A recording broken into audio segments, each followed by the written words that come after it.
Perfecto. Bueno, buenas tardes a todos. Como decía Lucas, hoy voy a presentar un avance de un capítulo de mi tesis que tiene que ver con, digamos, es una revisión de literatura de la discusión sobre valores y evidencia para posteriormente, en otra parte de la tesis, poder aplicarlo al concepto de bienestar en economía. Eh, Esta presentación va a tener la siguiente forma. Vamos a comenzar, digamos, planteando un poco la visión recibida sobre los valores en ciencia, pero no tanto, digamos, la visión recibida con cómo se entienden los valores en ciencia, sino cómo se enseña la historia de los valores en ciencia en la filosofía de la ciencia. Em, Luego, en la segunda parte, vamos a ver algunos primeros pasos que se dieron en la discusión. Una literatura que empezó con Kuhn sobre todo y que después, digamos, se asentó con filósofos como Laudan.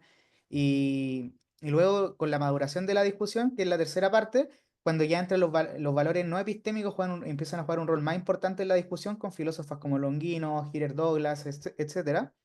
Y una pequeña conclusión que al final se va a seguir de un poco lo que hemos presentado, vamos a haber presentado hasta ese momento, que es cómo deberíamos conciliar la ciencia, los valores y la objetividad de una manera bien general. Y que de cierta manera es como el corolario de toda la discusión que se ha ido armando en filosofía de la ciencia hasta el momento, que realmente un tema bastante, entre comillas, reciente, porque si bien es una cosa que empieza desde los orígenes de la filosofía de la ciencia contemporánea, es un debate que quedó pausado durante mucho tiempo el rol de los valores no epistémicos en ciencia y se retoma como en los años 90, inicio de los 2000. Entonces, en ese sentido, es una discusión que prácticamente nació ayer, o ha empezado a darse más intensivamente hace muy poco. Bueno, la manera usual de presentar este problema es partir con Kuhn. Esto es como lo tradicional, porque se suele anteponer a Kuhn con el círculo de Viena, el positivismo lógico, con este giro historicista de la filosofía de la ciencia. Em, y obviamente se pone el Círculo de Viena como el antagonista de esta película, haciéndolo ver como defensores de la visión free value en ciencia. Y por ejemplo, así lo dice Longino un poco en el Science a Social Knowledge. Y en la entrada de la Stanford sobre objetividad en ciencia también se coloca así. Pero bueno, al final la pregunta aquí es: ¿qué es la concepción free value y el ideal de ciencia free value? Aquí hay dos maneras de distinguir el asunto. Una es la concepción de la ciencia free value, que es aquella visión que describe la ciencia como carente de valores, es decir, una visión más bien descriptiva sobre cómo se relaciona la ciencia con los valores. Y luego tenemos el ideal, que al final plantea y admite que hay valores en ciencia, pero que no deberíamos aceptarlo. Hoy día la mayoría de filósofos que defienden, hoy día la mayoría de filósofos están en contra de la concepción free value de la ciencia. eh, Sin embargo, filósofos y filósofas defensoras del ideal free value, aún así admiten que la ciencia tiene valores, pero que no deberíamos aceptarlo. En general, esto es una visión más o menos naive, la concepción free value de la ciencia. Hasta los defensores del ideal free value aceptan que la ciencia está cargada valóricamente, simplemente que ellos dicen que no deberíamos incorporarlo y deberíamos hacer todo lo posible para evitar que jueguen un rol muy relevante en la práctica de los científicos. Aquí hay algunas maneras en las cuales los valores pueden afectar la ciencia.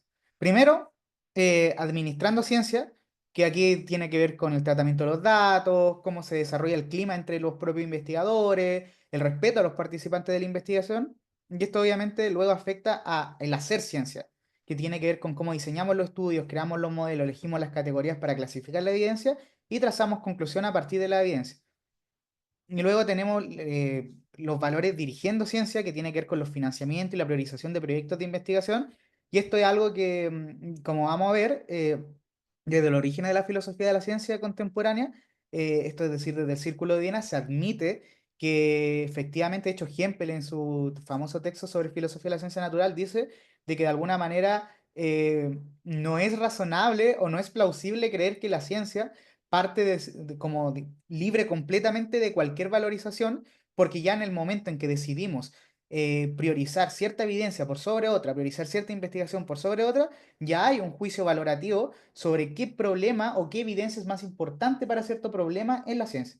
Y luego tenemos los valores usando ciencia, que tiene que ver con cómo comunicamos los resultados, formulación de la normativa, desarrollamos políticas públicas con eso y tomar decisiones. Aquí también hay una literatura gigantesca sobre el rol de los policymakers con la relación con la evidencia.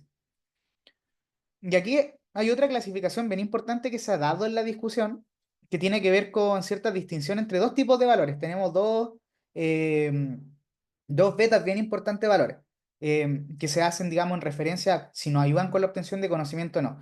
Aquí, por ejemplo, Longino distingue entre valores constitutivos y contextuales, Kuhn y McMullin entre valores epistémicos y no epistémicos, que esto es como vamos a utilizar nosotros esta distinción a lo largo de esta presentación. Y luego tenemos la distinción de Douglas entre valores cognitivos y no cognitivos. Aunque ciertamente esta tabla puede estar sujeta a críticas, digamos, esta dicotomía entre estos dos tipos o estas dos betas de valores, porque, por ejemplo, Longino, en un compilado sobre filosofía de la ciencia feminista, ellos dicen que en realidad no es tan neutral los valores epistémicos como parece a primera vista, sino que en realidad los valores epistémicos de cierta manera se relacionan muy de cerca con los valores no epistémicos.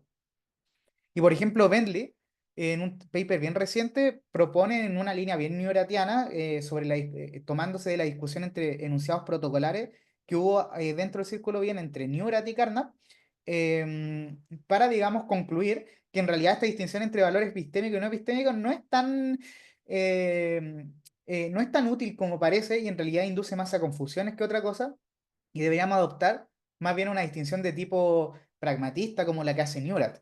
Em, y aquí, bueno, aquí ya empieza como la pregunta de entonces, ¿dónde comenzó esta idea de que el Círculo de Viena promovió una visión frívolo de la ciencia? Porque al final la visión recibida lo que nos dice es que no, Kuhn, digamos, llegó y Kuhn comenzó con el debate de valores en ciencia y luego ahí comenzó a acrecentarse la discusión y este debate, digamos, mucha gente creyó durante los años 60, 70 y 80 que no habían valores en ciencia más allá de valores de tipo epistémico, como por ejemplo Laudan defendió bastante de cerca, estuvo bastante metido en esa discusión, pero al final como que la edición recibía lo que nos dice es que recién es como en los años 90 cuando se publica este texto de Longino, junto con el texto de Dupré de Metaphysics of Disorder, recién ahí como que el debate se comenzó a tomar en serio en la filosofía de la ciencia. Pero en realidad esto es poco preciso históricamente, y al menos para los fines de esta presentación, que es una revisión de la literatura, es importante mencionarlo. En realidad, esto parte con una confusión sobre los alcances que tenía el Círculo de Viena y sus objetivos. Porque es cierto que Rickenbach distinguió entre el contexto de descubrimiento y el contexto de justificación. Por un lado, los del primer tipo son aquellos elementos psicológicos y motivacionales históricos que dan lugar a la formulación de una teoría científica y aquí, obviamente, Rickenbach deja relegado este problema a sociólogos, psicólogos, historiadores, pero no a filósofos. Al final, Rickenbach como que plantea esto de que al final esto no es importante para hacer filosofía de la ciencia, porque nosotros como filósofos y filósofas de la ciencia estamos más bien comprometidos con con querer estudiar epistémicamente los contornos epistemológicos de la ciencia. Y luego el segundo tipo, que son los contextos de justificación, que es el contexto en el que los científicos justifican epistémicamente la teoría y concluyen a partir de los datos. Y esto es lo que importa para la filosofía de la ciencia, va a decir Rickenbach.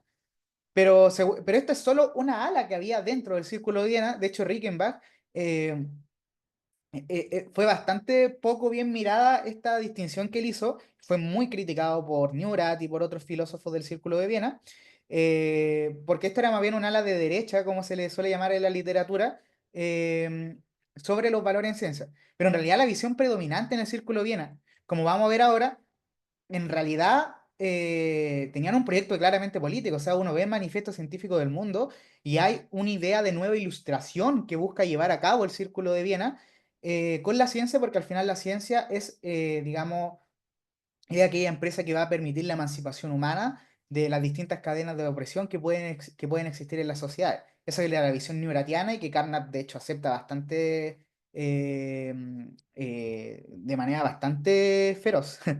Eh, y por eso es impreciso esto. Y de hecho, claro, este problema, esta confusión con el Círculo de Viena, viene que se toma como representativo del positivismo lógico del Círculo de Viena, el Language, Truth and Logic, que sí, en ese sentido es un gran libro porque permitió la difusión de la idea del positivismo lógico, pero el mismo Heger dice que a él no le interesa tanto el proyecto de ciencia unificada al momento de presentar en el Language, Truth and Logic la visión del Círculo de Viena. Pero esto es un problema porque en realidad la visión de ciencia unificada era el núcleo del proyecto político de Neurath y del positivismo lógico del Círculo de Viena.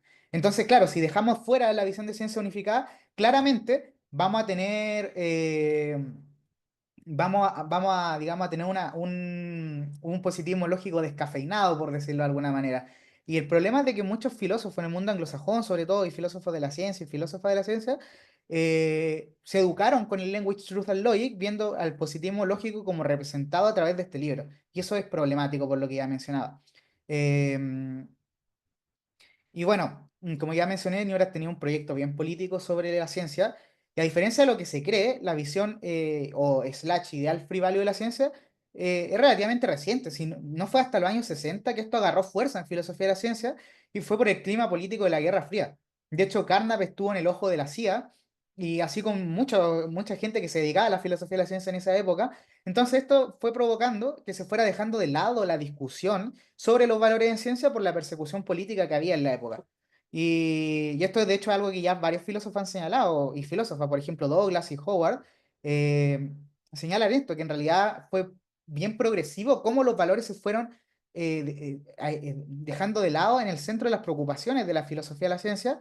Y, y bueno, y un argumento que marcó la discusión y dio sustento al rol de los valores en ciencia fue Radner.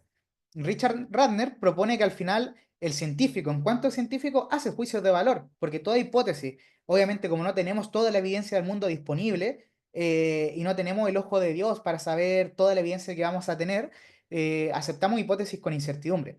Nunca hay una verificación completa de las teorías científicas. Entonces, así que el científico debe decidir si la evidencia es suficientemente fuerte y esta decisión va a depender del riesgo de error y sus consecuencias y obviamente de cuánto yo estoy dispuesto a aceptar riesgo, a tomar riesgo.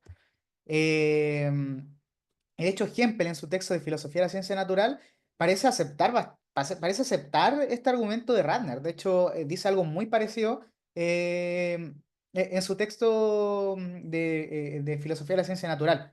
Y obviamente esta visión luego, años después, empezó a ser desafiada sin mucho éxito en un inicio. De hecho, como les digo, o sea, los filósofos y filósofas de la ciencia no recibían para nada bien creer que la ciencia no tiene valores, sino de que en un inicio la filosofía de la ciencia tenía en el centro preocupación a los valores. Y a causa de, bueno, de esta persecución política, obviamente estos argumentos poco a poco fueron calando, que son los argumentos de Richard Jeffrey e Isaac Levy.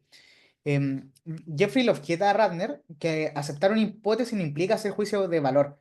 Al final, aceptar o rechazar una hipótesis no es más que otra cosa, perdón, el rol del científico no es aceptar o rechazar hipótesis, sino que es más bien aceptar grados de confirmación o declarar los grados de confirmación que tiene una teoría. Y así que la aceptación depende de fines prácticos y una probabilidad puede bastar para vacunar a monos, pero no a niños, por ejemplo. Y la conclusión de Jeffrey es que el científico debe limitarse a proporcionar probabilidades. Los juicios de valor al fin y al cabo son responsabilidad de quien decida actuar. Y Levy, por otra parte, distingue entre aceptar una hipótesis y actuar en base a ella, es decir, en una línea muy similar a la de Jeffrey. Y su conclusión es que Radner no prueba que los científicos deben hacer juicios de valor, sino que la neutralidad valorativa sigue siendo defendible. Y aquí ya vamos terminando la parte más histórica, comenzamos con los primeros pasos en la discusión más moderna sobre valores en ciencia, pero aquí el disclaimer es que en realidad en un inicio los valores en ciencia solamente nos preocupamos de valores de tipo epistemológico, valores epistémicos o cognitivos. Eh, y como vamos a ver ahora, aquí comienza el aporte de Kuhn, pero como les digo, o sea, hay que tener cuidado porque si bien Kuhn aportó mucho a este debate y de cierta manera influye en que este debate se geste en los años 70, en realidad Kuhn no es el que comienza la discusión, sino que como vimos esto ya estaba presente en los filósofos de la ciencia antes, pero Kuhn, el gran aporte que hizo para este debate fue la idea de que obviamente la observación es theory laden, es cargada evaluativamente. Nosotros, digamos, no vemos los datos en bruto. Esto en otra literatura de tipo de epistemología general se le ha llamado el myth of the given. Eh, bueno, Kuhn sostuvo que los científicos cuando se forman lo hacen dentro de ciertos márgenes institucionales. Y estos márgenes institucionales se provoca que los científicos se eduquen de cierta manera, con ciertos manuales, aprendan los alcances de las teorías y las herramientas que poseen, pero sobre todo, y lo más importante, es que son educados bajo un paradigma. Y los paradigmas determinan los fenómenos que son relevantes para las futuras investigaciones en ciencia y los problemas que son más urgentes de resolver en ese momento.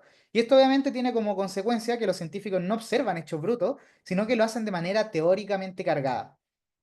De aquí coloqué una cita de Kuhn. Él dice, los hombres cuya investigación se basa en paradigmas compartidos están comprometidos con la misma regla y normas para la práctica científica. Ese compromiso y el aparente consenso que produce son requisitos previos para la ciencia normal, es decir, para la génesis y la continuación de una tradición de investigación concreta. Y como va a decir Kuhn más adelante, tomándose este concepto de paradigma, estos son los que entregan la estabilidad y consistencia a la práctica de los científicos. Y de alguna manera ahora recursos cognitivos, porque los científicos, como él también dice, cuando ya tenemos una disciplina más o menos consolidada, una disciplina de ciencia normal, ya no necesitamos un solo individuo que venga y que levante toda una empresa nueva y que refunde digamos, la ciencia a partir de un libro que tenga el nombre de la disciplina y se llame, no sé, Fundamentos de tal disciplina, sino que ya comienza a estandarizarse y esto queda bien constatado en los manuales con los cuales son educados los científicos. Eh, y luego ya otra tesis importante que vamos a necesitar para entrar en esta discusión más moderna es la tesis de Durkheim-Quine. La tesis de Durkheim-Quine sostiene que al final una hipótesis nunca se prueba o refuta de manera aislada. Aquí hay que hacer el disclaimer de que Durkheim estaba concentrado en problemas de física y filosofía de la ciencia, si se quiere, pero Quine estaba más bien preocupado de cuestiones del conocimiento en general, es más bien un trabajo de epistemología general más que de filosofía de la ciencia. Y en ese sentido, Quine obviamente critica el positivismo lógico y esta visión sintáctica de los modelos, que a partir de ciertos enunciados protocolares, los cuales podemos ir derivando otros tipos de consecuencias lógicas, eh, es así de esta manera que se construye digamos, las teorías en ciencia. Pero Quine obviamente critica esto con su visión holista, que es lo que está un poco encarnada en esta tesis de Eugen Quine. Las teorías siempre pueden ajustarse para acomodar nuevos datos, dificultando su falsación definitoria.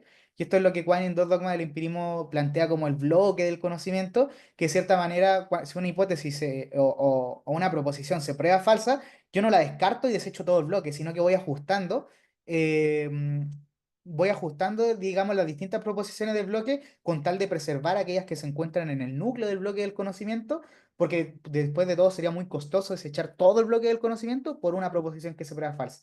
Al final aquí hay una red de creencias. Y esto es un poco en lo que consiste en la tesis de Eugen Quine, que al final las hipótesis en ciencia nunca se prueban de manera aislada, sino que en conjunto con otras hipótesis. Aquí el análisis lógico del problema es el siguiente. Y es que a nivel de inferencia, nosotros testeamos P mayúscula, pero nunca podemos distinguir uno por uno los conjuntos a la hora de testear. Es decir, si P grande implica Q, no se sigue Q, entonces se descarta P. Pero el problema aquí está en de que como las hipótesis se prueban de manera conjunta, yo pruebo el P grande completo. Es decir, P sub 1, P sub 2, hasta P sub n. Y, y ese es el problema. Entonces, al final, nosotros cuando aplicando un razonamiento de modus tollens, que es como, digamos, Hempel y otra gente también acepta que este es como el razonamiento estándar para probar hipótesis o teorías, en realidad nunca vamos a poder saber cuáles son las proposiciones auxiliares que están mal a la hora de testear la teoría, entonces estamos como en este constante ciclo de ya puedo descartar estas background assumptions y poner otras, y así constantemente. Entonces, esto de algún modo nos deja infradeterminado a la hora de testear teorías. Y aquí entran dos conceptos que fueron bien importantes en la discusión, y un poco se ha ido apaciguando un poco este debate, al menos en el debate sobre valores epistémicos, y se ha retomado para los valores no epistémicos que vamos a ver después. El primero es la infradeterminación holística, que implica que las hipótesis no se pueden probar de forma aislada y su testeo depende de otras teorías y creencias de fondo, que es un poco lo que está relacionado con la tesis de Duhem-Quine que veíamos recién. Y luego está la infradeterminación contrastiva, que sugiere que para cualquier conjunto de pruebas que apoyen una teoría puede haber otras igualmente compatibles con esa evidencia. Al final esto pueden verlo como un punto en un plano cartesiano. Hay, digamos, infinita cantidad de funciones que pueden pasar por ese punto. Eh, y al final una manera de entender este tipo de infradeterminación contrastiva, que es como lo que en realidad me va a preocupar más en esta presentación, es un poco lo que dice Laudan con su concepto de infradeterminación deductiva, que dice, para cualquier tipo cualquier cuerpo finito de evidencia, hay indefinidas teorías mutuamente contrarias, las cuales implican lógicamente esa evidencia. Y aquí se requiere algo extra o adicional, obviamente, para dar este paso, que es el aceptar una teoría por sobre otra, entonces si estamos infradeterminados. Y es aquí donde entran los valores en la aceptación de teorías científicas. Kuhn muy famosamente en un paper del Theory Choice, creo que se llama, él propone una lista de criterios en los cuales las comunidades, sobre la cual las comunidades científicas van eligiendo o utilizan como un marco, una base para poder determinar una teoría por sobre otra. El problema de esto, dice Kuhn, es que los científicos no están de acuerdo sobre cómo ponderar ciertos criterios por sobre otros. No hay consenso sobre eso, pero sí sobre esos criterios que son bastante plausibles, como por ejemplo la fecundidad, que es que digamos cuánto tipo de investigaciones nuevas van a ser posibles de generar a partir de esa teoría, la consistencia interna, entre otras, que son 5 criterios. Eh, bueno, la infradeterminación contrastiva se relaciona con el problema de la equivalencia empírica, que es otro tipo de infradeterminación. Y esta ocurre cuando dos o más teorías científicas producen las mismas consecuencias observacionales sin que haya evidencia empírica para preferir una sobre la otra. Y al final aquí nuevamente los valores son los que cierran la brecha en la elección de teoría en estos casos. De hecho, Pablo Acuña tiene un paper muy bueno donde habla sobre el caso de la equivalencia empírica y usa el caso de estudio de la teoría de Lorentz versus la de Einstein. Y ahí hay muchos casos en la historia de la ciencia que ocurre esto. Eh, y así uno puede ir viendo que en general a lo largo de la ciencia, en realidad estamos constantemente en casos de infradeterminación o de manera bastante regular, si es que no la mayoría de las veces.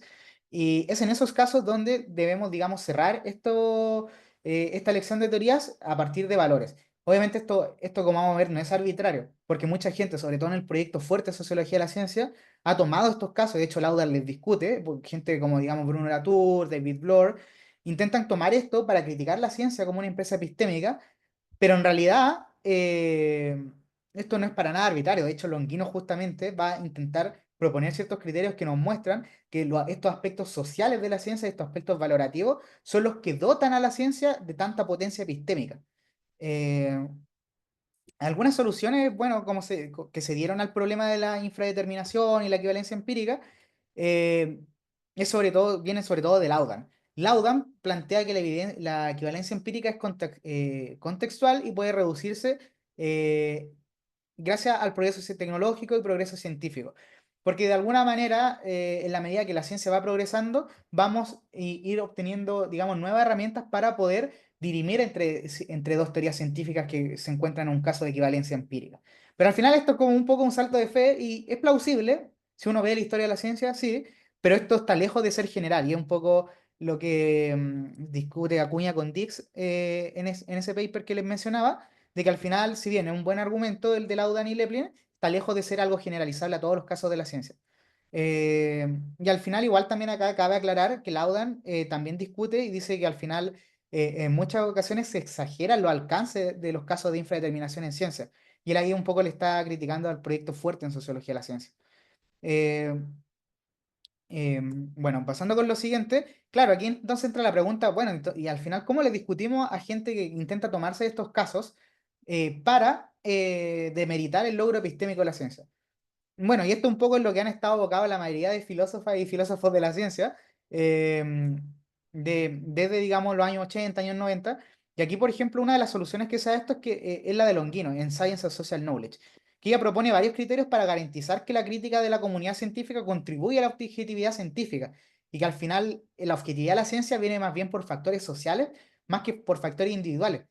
Porque los científicos pueden tener sesgo a nivel individual, pero ella plantea que si se cumplen estos criterios, en realidad, a nivel social podría decirse que se netean estos sesgos, y es justamente eso lo que dota la objetividad de la ciencia, que evita que estos valores perversos se inmiscuyan en la práctica científica o en nuestras teorías científicas, siempre que cumplamos con ciertos criterios sociales a nivel de epistemología social en las comunidades científicas.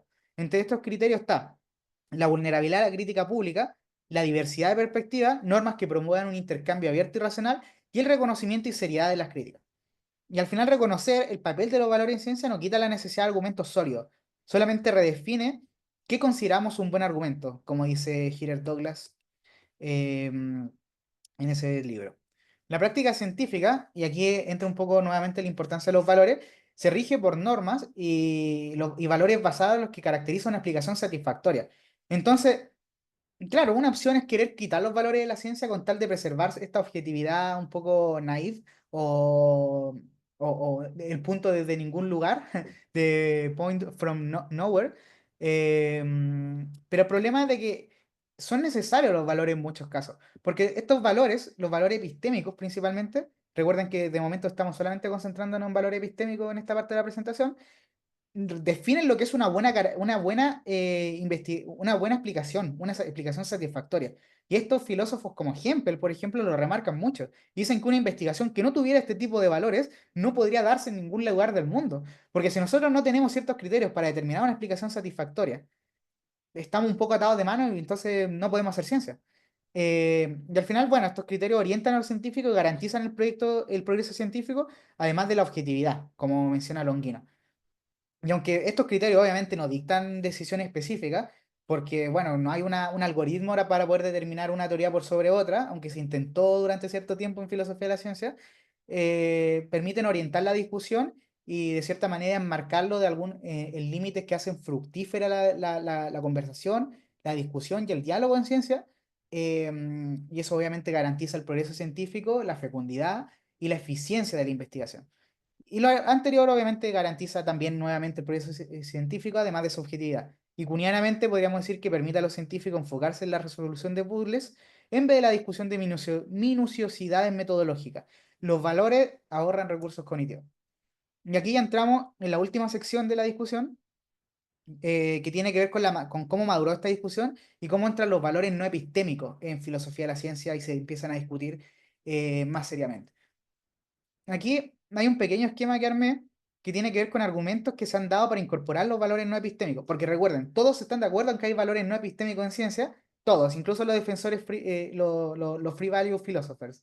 Eh, la diferencia es que la discusión en verdad recae en si deberíamos aceptarlos o no en la práctica científica.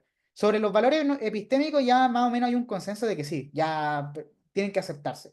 Pero los valores no epistémicos es aquí donde está la discusión y donde está, digamos, la chicha.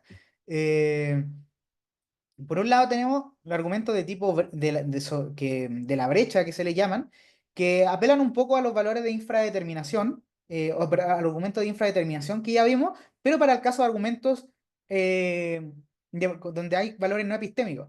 Por ejemplo, Elizabeth Anderson, Longino y Douglas han puesto casos en filosofía de la ciencia feminista, donde a lo largo de la ciencia se han cerrado estas brechas a partir de sesgos sesgo misógino, racista, xenófobo, entre otras cosas.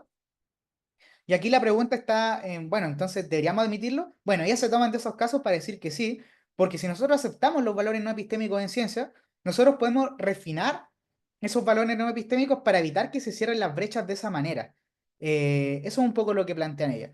Yo me quiero concentrar más bien en argumentos de tipo, perdón, de argumentos de tipo del error que se le llaman, y no tanto de la brecha, del objetivo ni el conceptual, pero de todos modos lo estoy explicando ahora a modo general. El sobre los objetivos tiene que ver con, digamos, lo que orienta la investigación científica, y en ese esquema que les puse inicialmente sobre cómo se inmiscuyen los valores en ciencia, hay un, un cuadro que es haciendo ciencia y cómo orientar la ciencia. Y bueno, y ahí es donde entrarían estos argumentos a calar bien hondo para poder mostrar que en realidad hay casos donde si queremos una ciencia más eficiente, podemos incorporar valores no epistémicos de cierta manera para orientar la investigación a los objetivos que tengamos en mente y que queramos resolver rápidamente. Y aquí podría incluso decirse que Kitcher tiene un argumento de este tipo con respecto a cómo deberíamos financiar la ciencia. Mm, Luego tenemos el argumento tipo conceptual, que apelan, por ejemplo, aquí Alexandrova ha discutido mucho sobre esto, que dice de que al final en ciencia hay conceptos que son como mixed claims, como enunciados que son tanto descriptivos como normativos sobre todo en las ciencias del bienestar, que dice ella. Y en ese sentido, si nosotros queremos progreso científico y no caer en la visión de que al final podemos deshacernos de los conceptos valóricamente cargados, porque eso sería completamente ineficiente, tenemos dos opciones, refinar los conceptos o elegir mejores conceptos. Pero para poder hacer esto necesitamos valores no epistémicos. Y eso es un poco lo que consiste el argumento conceptual. Y luego viene el argumento del error, que es lo que voy a profundizar ahora. Este argumento fue planteado por primera vez por Hempel, y esto fortalece aún más la idea que les mencionaba en un inicio, de que en realidad la preocupación por los valores siempre estuvo presente en la filosofía de la ciencia, hasta más o menos los años 60, que se fue como un poco desvaneciendo esta preocupación por lo que ya comenté. Luego esto fue retomado por Hilliard Douglas, pero vamos a ver primero el argumento de Hempel para entender cómo Douglas lo toma para utilizarlo para valores no epistémicos. Hempel nos dice que al final ninguna hipótesis científica se prueba de manera definitoria. Siempre que aceptamos una teoría o hipótesis, lo hacemos sobre la base de evidencia completa. Esto nos lleva a tomar riesgo inductivo. La cantidad de evidencia que estamos dispuestos a tomar como suficiente para aceptar una teoría refleja la tolerancia a ese riesgo. Pero ese criterio es extralógico, introduce valoraciones de la comunidad. Y aquí dice Hempel, Martín, dale, ¿era sobre evidencia completa o incompleta? ¿qué cosa? Ahí, donde dice, siempre aceptamos una teoría hipótesis sobre la base de evidencia completa, Incompleta. incompleta. Errata, perdón, no la había visto. Vale. Súper. Bueno, y aquí Hempel dice un poco esto, que no voy a leerla por una cuestión de tiempo, para poder avanzar más bien a lo otro, pero con esto yo creo que se entiende el argumento del esquema general, que al final, digamos, siempre, como nunca tenemos evidencia completa, siempre estamos, digamos, en una situación de incertidumbre a la hora de, de trazar conclusiones en ciencia y consecuencias lógicas. Entonces, en ese sentido, nosotros tomamos un riesgo y cuánta evidencia consideramos relevante para aceptar o rechazar cierta teoría refleja nuestra tolerancia al riesgo inductivo.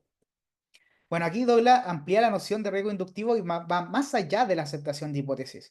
Eh, Aunque ciertamente Hempel ya se preocupa, parece ser, y esa es como mi interpretación del texto, ya tiene en mente ciertos tipos de valores no epistémicos. Pero bueno, eso es otro tema. Y aquí Douglas identifica tres momentos claves en donde el riesgo inductivo nos exige considerar valores. La primera, la elección de metodología, por ejemplo, el nivel de significancia estadística. La caracterización de datos, la clasificación, por ejemplo, de tumores que ella pone en un caso de estudio sobre la industria toxicológica y la interpretación de resultados. Por ejemplo, los modelos conos y el umbral para dioxina, en ese caso de estudio que les comento. En todos estos casos, la posibilidad de error con consecuencias prácticas obliga a integrar valores no epistémicos. Y ahí entra el problema de cuál es la responsabilidad moral de los científicos. Y ella, bueno, tiene otros textos donde habla de eso. Yo me quiero concentrar más bien en el caso de la evidencia más que en eso, que al final es de lo que trata la presentación. Pero aquí, claro, nuevamente nos entra la preocupación de, ¿esto no introduce acaso elementos de arbitrariedad en la práctica científica? Bueno, no, dice ella, porque no cualquier argumento vale, sino que la inclusión de valores se basa en la responsabilidad moral del científico eh, frente a las consecuencias del error. Y, y aquí, como les digo, hay toda una discusión sobre la responsabilidad moral de los científicos y la industria. Y la objetividad, bueno, se redefine no como una ausencia completa de valores, sino como una transparencia en su uso y un razonamiento riguroso. Es decir, acá no hay elementos de arbitrariedad, no, como por ejemplo podría decir un defensor del programa fuerte en sociología de la ciencia. Esto no socava epistémicamente la ciencia, sino que simplemente nos muestra que en realidad no podemos ser tan ingenuos con respecto a la ciencia, sino que debemos entender que esta, al estar imbuida en un contexto donde hay relaciones sociales, hay individuos con sus propias preferencias, individuos que de alguna manera intentan hacer girar el molino para su propio lado, eh, necesitamos evitar esto y esto se hace introduciendo valores no epistémicos en la ciencia para poder redefinir los marcos sobre los cuales vamos a plantear la objetividad de la ciencia.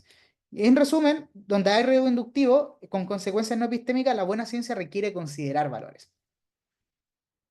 De aquí pasamos ya al estado actual de la discusión, que es por lo menos de los últimos 5 años. Entonces aquí, bueno, con esto queda más o menos bien al día, porque como es de hace 5 años este debate de el nuevo problema de la demarcación, tampoco hay tanta literatura como de lo que les mencionaba recién. Así que con estas láminas podrían más o menos quedar enterados al menos de los bordes de la discusión. Bueno, a día de hoy el consenso en filo de la ciencia es que la ciencia está permeada de valores y son constitutivos de la empresa científica. Pero esto no se sigue, obviamente, que cualquier valor sea aceptable. O sea, ya, ya, perfecto. Vamos, los defensores de los valores en ciencia vamos ganando la discusión sobre que efectivamente es razonable incorporar valores no epistémicos en ciencia, eh, pero entra una nueva preocupación, que tiene que ver con cómo distinguimos entre influencias legítimas e ilegítimas, porque no podemos aceptar cualquier tipo de valores en ciencia. O sea, eso sí sería un poco, sí, sí de algún modo influiría negativamente en la práctica de esta. Al final, bueno, aquí la definición del problema es que este nuevo problema intenta trazar una línea entre la influencia legítima y legítima de valores no epistémicos, sociales, políticos, etcétera, en la práctica científica.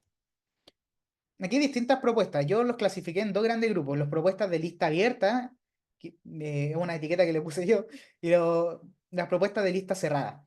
Las propuestas de lista abierta, como la de Resnick y Elliot, proponen enfrentar el problema mediante una analogía con el problema clásico, que al final, como muchos sabrán, el problema de demarcación en filosofía de la ciencia como que fue perdiendo fuerza y en algún momento dejó de ser como el gran tópico de la discusión, al punto de que hoy día como que para poder encontrar sobre el debate, cuesta encontrar papers del tema porque ya no es un tema que se discuta de manera tan ardiente, no es un hot topic en filosofía de la ciencia, porque al final se aceptó por una buena parte de la comunidad de que al final es difícil establecer ciertos criterios como una lista de criterios de condiciones suficientes y necesarias para determinar qué es ciencia y qué no. Y asimismo, Resnick y Elliot dicen que deberíamos tomar una línea similar eh, y deberíamos aceptar que favorecer ciertos criterios normativos más flexibles e identificar más bien normas epistémicas y una filosofía moral que guíe la práctica científica. Y aquí la legitimidad de los valores en ciencia se evalúa sobre más bien normas institucionales, es decir, una línea muy similar, y aquí lo conecto con lo que les mencionaba de Kuhn, de que hay ciertos criterios generales que podemos dar, más no una lista exhaustiva, porque las comunidades los ponderan de manera distinta. Y al final, bueno, acá como digo, su propuesta se apoya en una concepción de la integridad científica como fidelidad a los fines epistémicos de la ciencia. Aquí una segunda propuesta es la de Wagner, que plantea que no hay una única solución a este problema, y es mejor distinguir entre dos manifestaciones distintas, en la que los valores compartidos por comunidades científicas sesgan inadvertidamente el conocimiento producido y otra en la que intereses particulares manipulan activamente los resultados. Otras propuestas de este tipo se pueden encontrar acá, luego les va a llegar la presentación y ahí está la bibliografía completa. Y aquí ya pasamos a las propuestas de lista cerrada, que con esto ya es como lo último de la presentación. Reutlinger en realidad desarrolla una propuesta enfocada en los errores epistémicos que él llama, que son ciertos errores, y aquí se conecta con los valores epistémicos, y de esta manera logramos unificar la relación entre ambos valores, porque en la medida de que la ciencia, si es que falla en alguno de esos errores, falla en conseguir alguna de esas normas que consideran como deseables los valores epistémicos, a causa de valores no epistémicos, entonces esos valores son ilegítimos. Aunque claro, acá se puede discutir, de hecho ya se ha hecho en algunos papers, de que parece ser que hay una preponderación entre los valores epistémicos por sobre los valores no epistémicos, lo cual es ciertamente discutible. Em, y por ejemplo, de Melo Martín distingue cuatro preocupaciones que motivan esta búsqueda por el criterio de marcación. Distorsión epistémica, imposición de valores, pérdida de confianza pública y el uso de valores respetables. Los que están en verde justifican buscar criterios de legitimidad y los que están en rojo no constituyen razón independiente porque dependen de las dos primeras o ya sea, dicho de otra manera, expresan conflictos de valores que tienen que resolverse discutiendo dentro de la comunidad, pero no con criterios técnicos de legitimidad. Y aquí ya la última propuesta es una de tipo Rawlsiana que salió hace bien poco, que es que al final intenta utilizar el dispositivo del velo de la ignorancia para ver qué tipo de valores estaríamos dispuestos a aceptar en las comunidades científicas si es que estuviéramos bajo un velo de la ignorancia y todas las condiciones que Rawls impone en la teoría de la justicia. Y esto nos entrega un marco imparcial para evaluar qué valores pueden influir en la ciencia y cómo estos deben ponderarse en casos de conflicto, al final a partir de un orden lexicográfico, como lo que propone Rawls en la teoría de la justicia. Y este enfoque lo que hace es combinar el reconocimiento de carácter inevitablemente valorado de la ciencia con una estructura normativa que impida que intereses particulares terminen por dominar la investigación en ciencia. Y aquí puse una lectura complementaria por si alguien quiere seguir viendo este tema cuando les mande la presentación. Y aquí ya pasamos a la conclusión. Aquí me permito leerla porque no creo que lo pueda decir de manera más precisa verbalmente, que es que la ciencia no es completamente objetiva en el sentido de neutralidad absoluta frente a los hechos. Los valores epistémicos y no epistémicos inevitablemente moldean la evaluación de teoría. Un enfoque pluralista acepta la presencia de diferentes enfoques y valores como medios para garantizar la objetividad de la ciencia. La comunidad científica alcanza acuerdos mediante consenso racional en lugar de conflicto indefinido. Este consenso surge de un compromiso epistemológico compartido que orienta la evaluación de teorías. Son los valores los que permiten canalizar los esfuerzos colectivos en una disciplina. Es por esto que los valores, en vez de verse como desafiando la legitimidad de la ciencia, como se creyó en la época free value de la filosofía de la ciencia, deberíamos abrazarlo y reconocer su importancia para la objetividad de la ciencia. Y aquí los dejo con una cita de Laudan, del gran Larry Laudan, que dice, los propios factores epistémicos funcionan en las interacciones sociales entre los investigadores y evolucionan a partir de ellas. En este sentido tan amplio, todos los artefactos humanos, incluidas las creencias humanas y las convenciones sobre la autentificación de las creencias, se basan en procesos sociales de comunicación, negociación y formas de consenso. Y aquí los dejo con la bibliografía. Luego les van a mandar la presentación. Muchas gracias.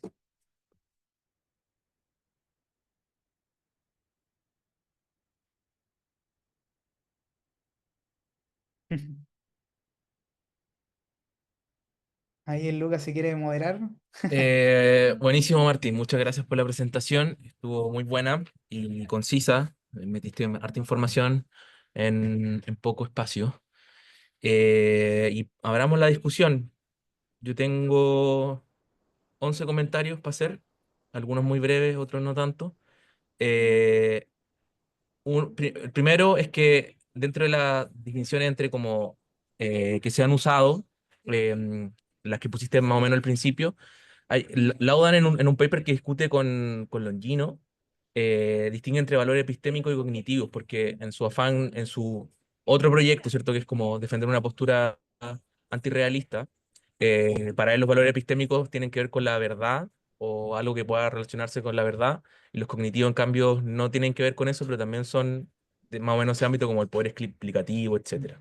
Segundo, creo que me faltó en como el antecedente histórico poner a Weber, o sea, como en torno al tema de que permeó, por ejemplo, la visión del Círculo de Viena, etcétera, Mm, la discusión de Weber sobre el ideal value free, ¿cierto? Y la distinción entre como que los valores en la elección de tópicos y tema de investigación operan, mientras que en la elección de teorías no, es clave, yo creo igual, como que hay un poco antecedente de esas visiones, ¿cierto? Y de la distinción de Reichenbach también entre el contexto de descubrimiento y de justificación. Tercero, creo que no sé si me convenció tanto la parte histórica de que el Círculo de Viena no hubiera estado adherido a ese valor de value free. Y me parece útil una distinción que se hace Lacey en un texto también sobre el tema, que es como entre imparcialidad y neutralidad en la discusión sobre el value free science, en donde la imparcialidad, claro, tiene que ver con en qué medida permean los valores en la elección de teoría, etcétera, y la neutralidad tiene que ver en qué medida las teorías influyen en la elección de valores, que es un problema en realidad de la metaética, ¿cierto? En donde el Círculo de Viena claramente la postura mainstream fue una visión no cognitivista y más bien por esa línea que, claro, a veces se confunde. De hecho, Stigler tiene y la discusión que se dio luego en economía, con Robbins por sobre todo y otros que defendieron una posición más o menos value free en el caso de la economía, Friedman, Stigler, tienden a confundir esas dos cosas, como la idea de que la economía no sirve para fundamentar juicios de valor con en qué medida los valores influyen en la elección o no de teorías.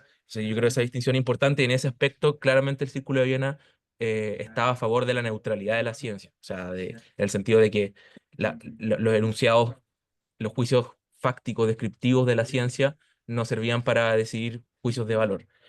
Eh, sobre que el ideal ilustrado, ¿cierto?, que tenía Neurath, por ejemplo, y el ala, digámoslo así, izquierda del Círculo de Viena, o en general, implica una ciencia libre de valores, no estoy muy de acuerdo. O sea, como que, nuevamente, como que eso se puede acomodar y en la idea de que la ciencia lo que permite es como el conocimiento instrumental de los medios para alcanzar ciertos fines, pero no habla de los fines. Y la potencia de la ciencia radicaría, ¿cierto?, en eso, y es compatible con la idea de que es libre de valores. De hecho, Neurath tiene un artículo que se llama Utopia as the Social Engineer Dream, donde defiende la idea de ingeniería social más o menos en esas líneas. La ciencia provee cierto conocimiento por el cual el ingeniero social puede lograr objetivos bueno, los objetivos que para Neurath eran importantes, pero se enmarcan esa diferencia. Quinto, bueno, lo de economía, ¿cierto? Que en economía, y tú sabrás bien como desde los años 30, ¿cierto? Desde que publica su ensayo Robbins en 1932 sobre, se defiende la idea de una economía libre de valores, o al menos se justifican ciertas ideas de la economía libre de valores, y obviamente eso estuvo en la atmósfera del positivismo lógico de la época que permeó, ¿cierto? Otros ámbitos de la ciencia, entre ellos la economía. Habría que como ver cómo dialoga eso con Mm. esta tesis histórica que está defendiendo de que el Círculo de Viena no defendió ese ideal. Sexto, como lo de Radner, eh, sobre cómo en el fondo la ciencia, como los métodos y la evidencia no son suficientes para sostener ciertas conclusiones a las que llegan los científicos. Stigler, curiosamente, tiene un texto del 59 que se llama The Politics of Political Economics, en que reconoce eso, cuando dice como por qué los economistas tienden a ser conservatives, discute un montón de cosas, pero entre ellas dice como, bueno, dice en el fondo, ok, hay un montón de cosas que son determinadas por la evidencia, pero hay ciertas como cosas que tienen que ver con la magnitud de las relaciones, cuáles son relaciones importantes, en que en realidad son decididas por la posición conservativa general de la profesión de los economistas. Un texto muy interesante, recomiendo verlo, y de hecho se generó una literatura empírica después sobre ese tema de cómo los sesgos y las posiciones políticas de los economistas cómo inciden en su visión. Siete. em, una cosa de, como una errata, como el P grande que pusiste abarcaba como toda la Sí, inferencia y tenía que abarcar solamente el antecedente de ese condicional. Ocho, sí, pero es una errata siempre. Em, que la discusión sobre la infradeterminación contrastiva, ¿cierto? De cómo la evidencia y de que la evidencia no sirve para, es compatible, varias teorías son compatibles con la misma evidencia. Interesante, pero es interesante también llevarlo claro, como a la discusión más contemporánea, como no es simplemente la evidencia, sino son las metodologías entendidas como, por ejemplo, determinado enfoque econométrico o determinado enfoque, ¿cierto? En modelo econométrico. Es como más que la evidencia, es como todo eso que incluye cosas que no son solo la evidencia, es lo que a veces produce infradeterminación. Y lo digo eso porque es como es parte más de mi área de estudio que estoy ahora, justo en lo que presenté ayer, sobre cómo Limer, ¿cierto? Este econometrista en los 80 dijo la econometría es un con, ¿cierto? Una estafa porque hay whimsical assumptions, ¿cierto? Como al elegir, por ejemplo, si el término de error está correlacionado o no, si los errores son normales o no, cuál es la forma del modelo, si metemos términos cuadráticos o no, son todas decisiones whimsical que dependen de qué tomó en el desayuno el, el, ¿cómo se llama? El investigador, y que inclinan el resultado a uno hacia otro lado, y es parte de toda la metodología. Nueve, interesante respecto al tema de cómo hay una jerarquía de valores epistémicos que lo mencionaste por ahí, como, o sea, o se pensó como cierta jerarquía. Friedman justamente en el ensayo de la metodología de la economía positiva, donde defiende clásicamente que un modelo, una teoría debe ser juzgada por sus predicciones y no por el realismo de los supuestos, dice, bueno, hay veces que hay como una suerte de equivalencia de las predicciones que hacen las teorías, o no hay como predicciones que claramente puedan ser contrastadas. Y ahí cuando pasa eso, entran otros valores como la parsimonia, la fertilidad y otras cosas. Lo dice en ese texto. 10. Sobre el riesgo inductivo, eh, Hempel, cuando lo discute en este artículo clásico que está en su Aspect of Scientific Explanation, lo discute bastante en relación, bueno, al tema de cómo la analogía con la regla judicial, ¿cierto? De querer evitar más falsos positivos, falsos negativos. Por ejemplo, en el derecho penal, ¿cierto? Se busca en el fondo evitar el error de considerar culpable a un inocente más que el error de considerar inocente a un culpable. Y como que eso es una decisión de como en el fondo de los test, de los estándares de prueba, que claramente está mediado por un valor de qué es lo que se considera un error más grave desde un punto de vista no epistémico. Y bueno, esa discusión es bien interesante, yo creo, para verlo como en la estadística en general y cómo se usan los métodos estadísticos en la ciencia. Por último,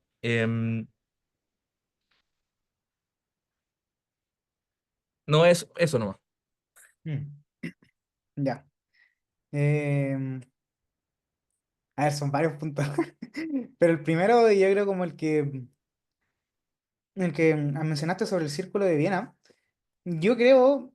y me parece a mí que el círculo de Viena es inconsistente en cierta manera, porque claro, por una parte adopta como su posición metaética, obviamente que son expresivistas, o sea, más bien emotivistas, son no cognitivistas, y en ese sentido eso claramente le hace, digamos, querer desligar como los tipos de juicio moral con la relación con la ciencia y el conocimiento empírico. Pero por otra parte, eh, plantean, por ejemplo, no sé, Carnap o Newra tienen un proyecto, como mencionaba, tienen un proyecto político de base y ellos justifican y argumentan a favor de ese proyecto político. Entonces, claro, ahí queda la duda queda la duda muy bien planteada de que, claro, ¿cómo balanceamos estas dos cosas? A mi parecer simplemente son inconsistentes, pero, pero claro, o sea, no sabría muy bien cómo acomodarlo dentro de esto porque, a ver, es cierto, respondiendo a tu pregunta, podríamos admitir por un lado de que efectivamente tienen un proyecto político y en ese sentido no promovieron una visión free value de la, o sea, perdón, no promovieron una ciencia free value de la ciencia, pero por otra parte, también, que tiene que ver con lo que mencionabas tú, de que al final cuál es la relación entre los juicios de tipo empírico con los juicios normativos y su relación con la ciencia. En ese sentido, claro, ellos efectivamente promovieron la ciencia free value, y lo que uno ve, y bueno, y un poco lo que critico acá, es que se le recibió, digamos, en este segundo sentido al Círculo de Viena, y se le tendió a poner demasiado énfasis a esta manera de presentar el problema que tuvo el Círculo de Viena, incluso la ala más de izquierda como Karna Poniurat, y eso obviamente fue esa última manera de entenderlo, lo que caló en ciertas disciplinas, como por ejemplo la economía. Entonces yo creo que de esa manera podría como responder a tu pregunta. Pero sí, creo que efectivamente son inconsistentes. Y sí, podría matizar mi tesis de que al final no son unos ferros defensores de la ciencia, no son unos ferros defensores de que la ciencia tiene valores, sino de que están siendo inconsistentes y en un sentido podría decirse que sí, que entienden que la ciencia orientada, está orientada a ciertas cuestiones que nosotros valoramos como deseables, y ahí entran estos como estas motivaciones políticas de la ley más de izquierda del Círculo de Viena, y por otro lado también admitir que, claro, si hablamos en cuanto a cómo funciona a nivel de deducción de las teorías y a nivel de trazar conclusión y consecuencias lógicas a partir de la evidencia, claro, en ese sentido sí son frivalos. Aunque ahí me queda un poco me quedaría un poco la duda de todos modos con Hempel, porque, porque Hempel no sé, no estoy tan seguro si parece aceptar esta segunda manera. Porque, por ejemplo, en ese texto en el que hablábamos de que está en el Aspect of Scientific Explanations, eh, él intenta incorporar un marco de teoría de la decisión un poco, para poder lidiar con estas cosas, porque él menciona de que en cierto sentido sí hay cuestiones valorativas a la hora de decidir teorías, pero también en la manera, claro, él creo que se hace un poco más cargo como de este enfoque expresivista del Círculo de Viena, porque él menciona el caso de si quiero criar un hijo sano, lo ponen en ese paper, debo seguir tal y tal instrucciones de la psicología. Si sigo tal instrucción de la psicología, entonces tengo un hijo sano, psicológicamente. Y en ese sentido, claro, él dice, y aquí hasta el momento no hay ningún tipo de juicio normativo, al menos no en un sentido absoluto, sino en un sentido instrumental. Y esa es como la distinción que hace Hempel ahí. Yo creo que él se hace un poco más cargo de lo que mencionáis tú, pero creo que sigue, claro, sigue teniendo ese conflicto, porque aún así este caso de tener un hijo sano sigue siendo un concepto normativo, el concepto de estar sano, y es lo que discute Alexandrova en la Philosophy for the Science of Wellbeing. Eso respondería al tema. Y con respecto a la economía, no conocía esos textos de Stigler, pero claro, lo de Robinson, sí es cierto, yo creo que Robinson justamente es un caso de lo que te mencionaba, acababa de mencionar, de que esta visión, claro, la defensa más bien free value de la ciencia del Círculo de Viena, fue la que caló en Robinson, y obviamente esto En permeó Robbins, después, Robbins. Robbins, permeó luego la discusión en economía. Eso es como lo que respondería a tus inquietudes. Y sobre lo de la errata, sí, tengo que, terminando acá, lo cambio para que podamos mandar bien la presentación. Gracias, Martín. ¿Más preguntas, comentarios, felicitaciones?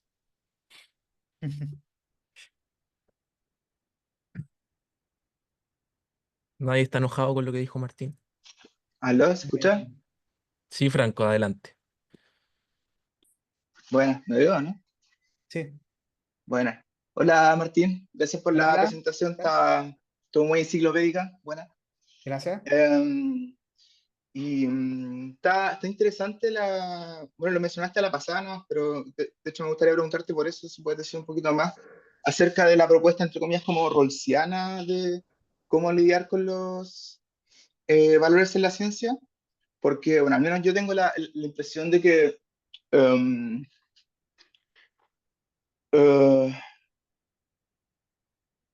bueno, hay que distinguir como el lugar en que es legítimo y lugares que es ilegítimo, entre comillas, esperar como tener una suerte de política para manejar los valores en ciencia. Por ejemplo, no sé, me suena que en el momento de, no sé, ver dónde ir, elegir dónde ir a buscar evidencia, o elegir las metodologías que va a ocupar, mi opinión es que en verdad no sé si hace tanto sentido hablar de que los valores están jugando un rol dado la incertidumbre que hay como respecto a eso. Entonces, no sé, tú puedes ser, por ejemplo, no sé, eh, conservador y tener preferencia a, no sé, confirmar teoría X, entonces tú esperas que yendo a buscar evidencia en tal lado y ocupando ciertas metodologías vas a llegar a las conclusiones que tú quieres llegar o algo por el estilo, pero generalmente eso no pasa en ciencia. Y lo que pasa es que nuestros valores muchas veces, y esa es la gracia de la ciencia, de la metodología de la ciencia, quedan un poco como eh, borradas por este como proceso metodológico, al menos en un sentido en el que no podemos predecir o manipular con tanta libertad y sin cometer algo cercano a un fraude científico, ese tipo de cosas. Pero hay lugares como, no sé, por ejemplo, elegir qué investigar, elegir qué financiar, etcétera, en los que sí parece legítimo como hablar que los valores juegan un rol y que sí parece como importante discutir cómo manejar en ese tipo de cosas. El problema es que todos tenemos intereses distintos. Como yo puedo creer que es importante, no sé, tener una sociedad más igualitaria y tú puedes creer que es más importante tener una sociedad que crezca más económicamente y así con cosas más chicas también. Yo puedo preferir, no sé, desarrollar tecnología para tener mejor helado de vainilla y tú tecnología para mejor helado de menta. Mm. ¿Cachai?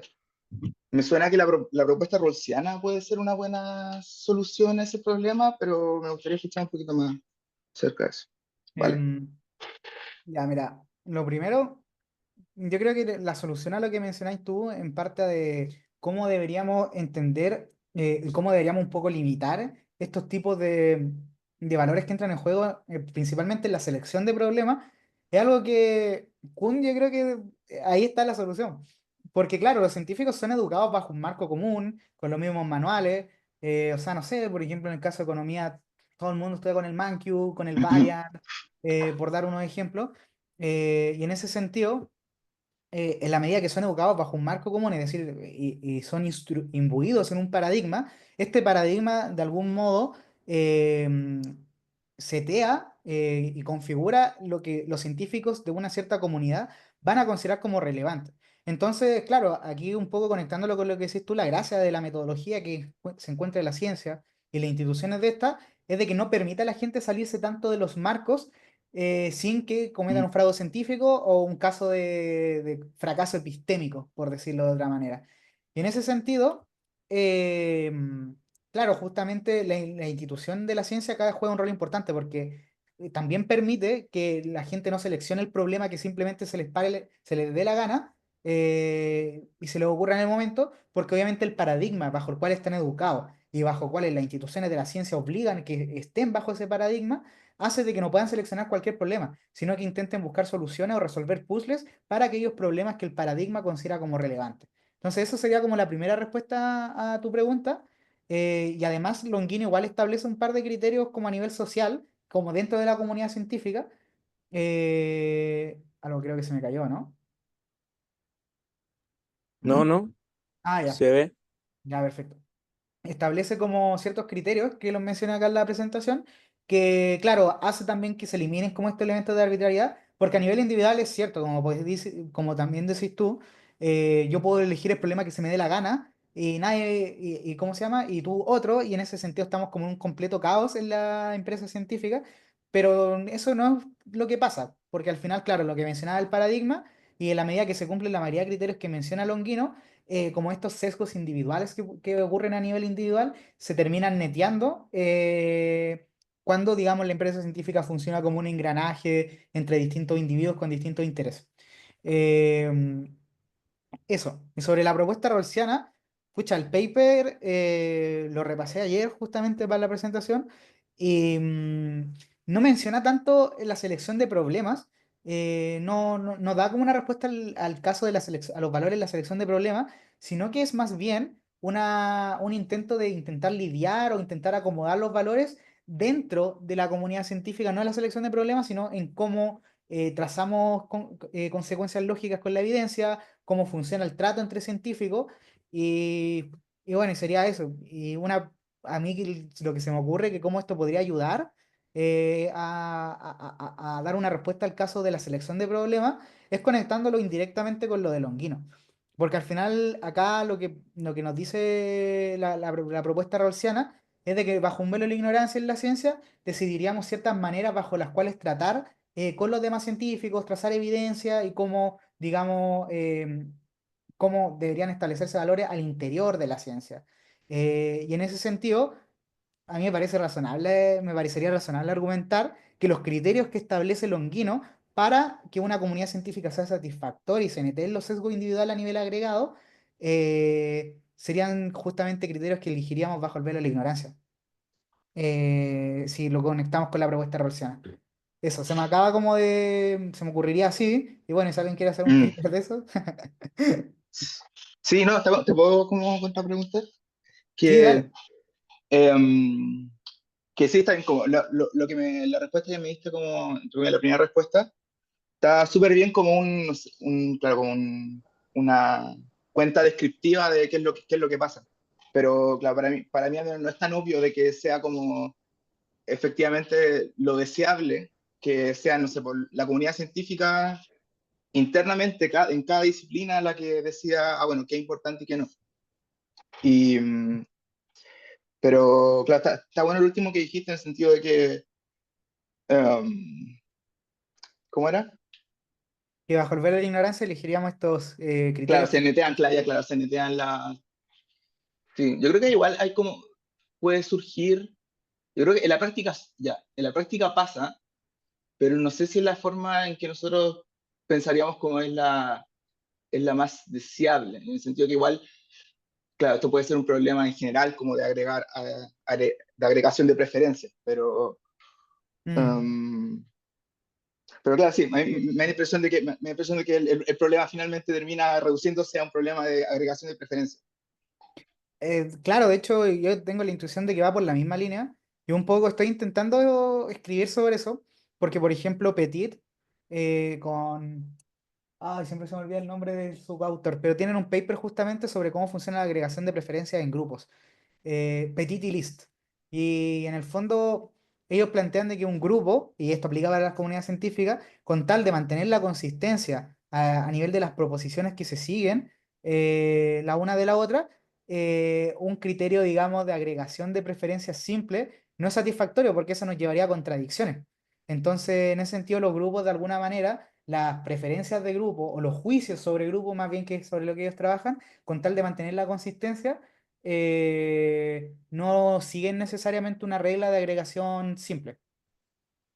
Y yo creo que un poco eso es lo que pasa ya con la ciencia, como mi intuición es un poco esa también, de que al final las instituciones de la ciencia hacen de que los científicos, por ejemplo, un comité, estén obligados a adoptar posiciones que probablemente ningún científico a nivel individual la acepte. ¿Se entiende? Sí, sí. Eso.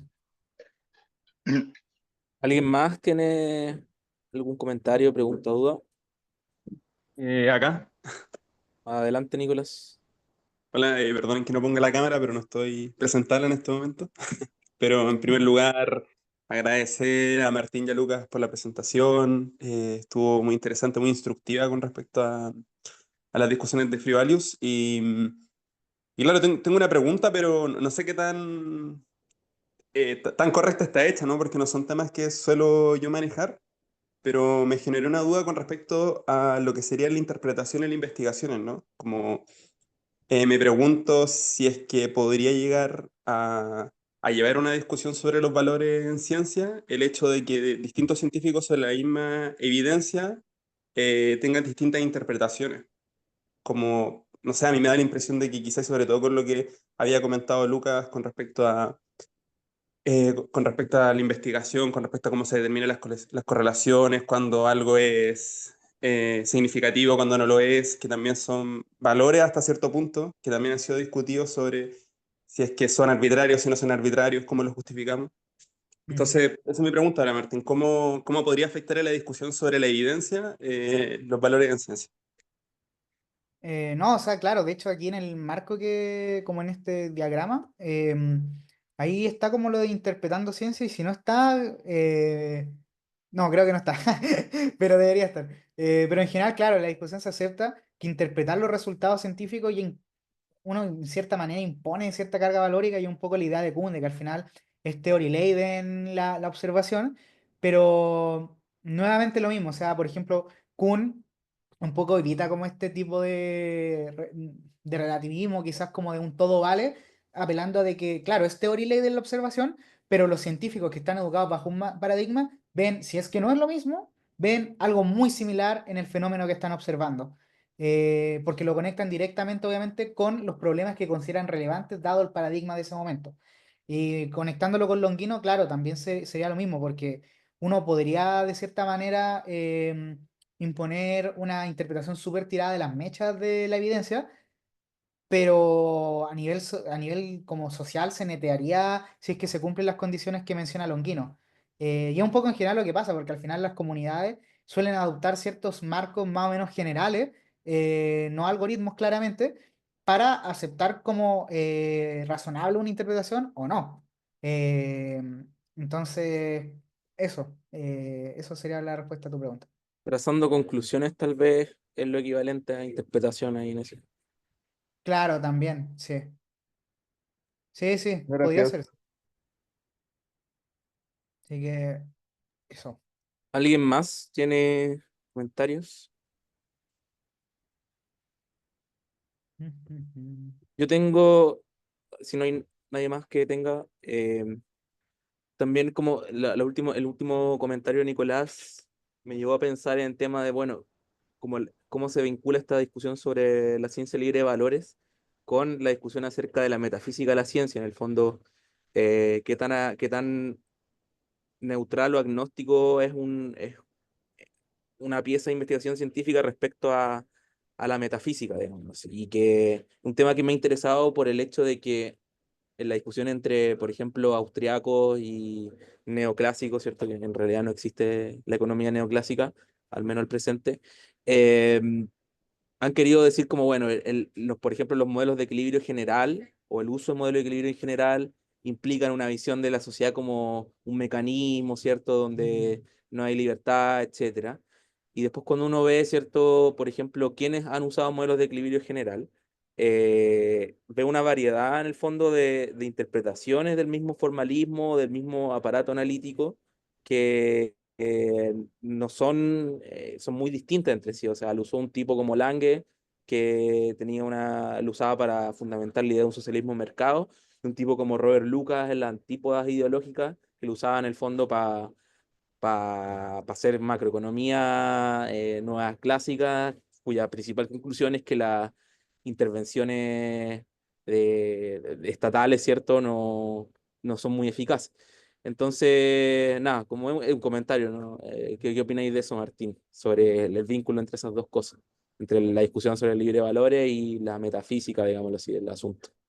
Eh, Curioso, porque siendo la metafísica de la ciencia uno de los temas que me interesa dentro de la ciencia, nunca lo había visto en su relación con los valores, nunca lo había pensado, pero,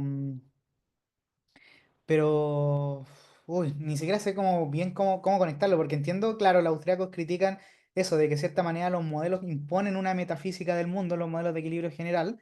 em, Pero no sé, no estoy muy seguro porque, por ejemplo, gente como Van Freysen te diría más bien que en realidad el rol de los modelos en ciencia es capturar los fenómenos, o más bien de las teorías.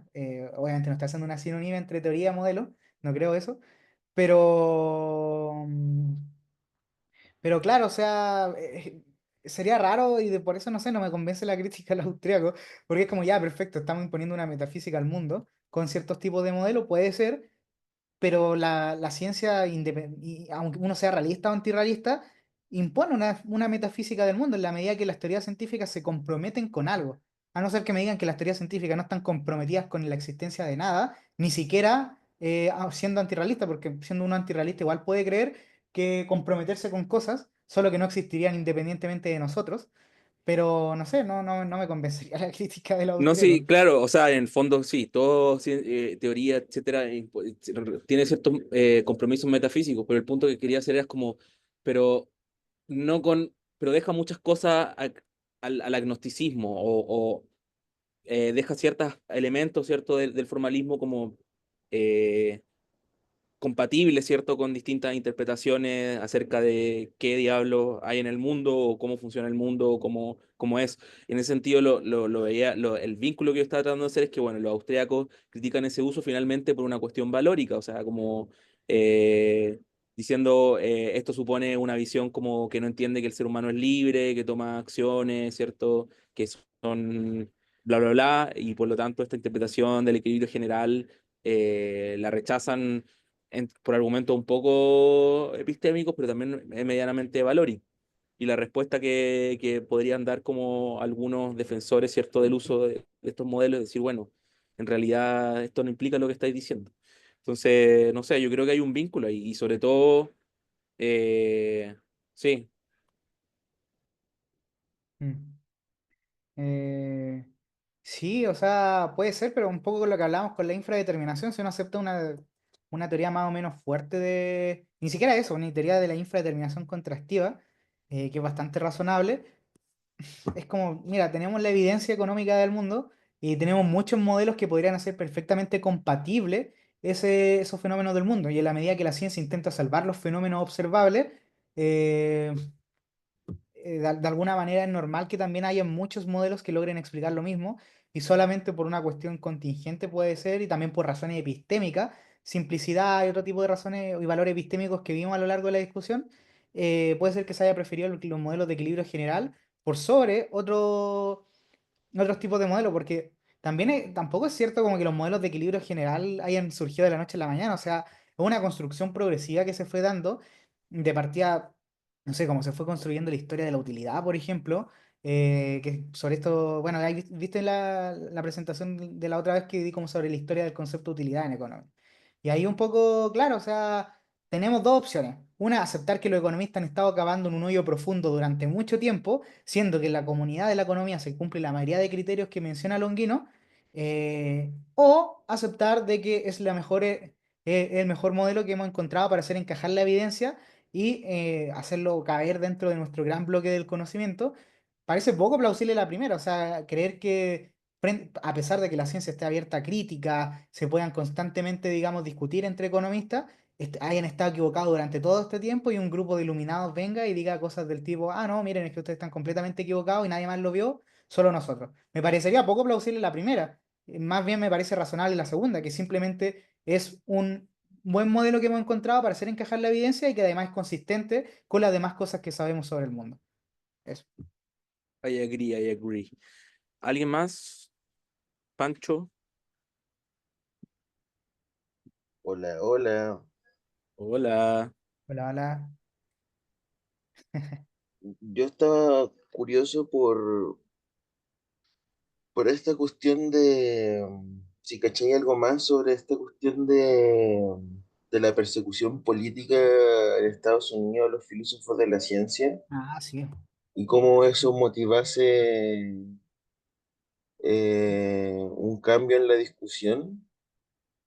Como que no pasaste tanto rato por eso, pero si tenía algo más que decirme sobre esa cuestión, si hay algo en Mira, literatura o algo. hay dos. Te los voy a dejar en el chat. Hay dos. Este que es una historia bien rigurosa de cómo se transformó la filosofía de la ciencia en la Guerra Fría y cómo se fueron abandonando la discusión sobre valores progresivamente. Te lo pongo acá. Ese es uno. Y el otro que también hace una cosa similar, pero de manera más resumida, hay un paper, ya no un libro, que se llama Better Red Than Dead, mejor rojos que muertos. Mm, Y te copio el título acá también. Es como Y esa, ahí- como la de Porco Rosso, mejor cerdo que fascista. claro, sí, sí, sí. bien. Y ahí te los coloqué en el chat, Pancho. Esos son los dos que recomendaría. Vale, muchas gracias. Muy buena presentación, Martín. Felicidades. Gracias a ustedes por ver. Bueno, muchachos, estamos en la hora. Felicitaciones nuevamente a Martín, gracias a los que participaron. Hubo una buena concurrencia para lo que suele ser este grupo. Los dejamos invitados también a los que participaron acá, que se motivan a presentar cosas, me pueden escribir a mí o a Martín, que somos los que dirigimos este grupo.